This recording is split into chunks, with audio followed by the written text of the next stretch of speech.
Congratulations to our Farm Fresh Foxes for taking this match in 4 sets.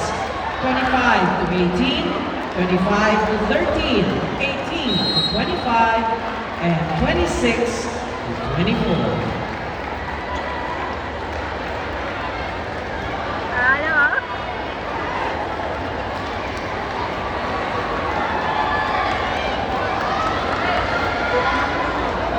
In a short while, the next let chameleons will face the PLDT high-speed hitters. Stay with us for more volleyball action in the Premier Volleyball League, the heart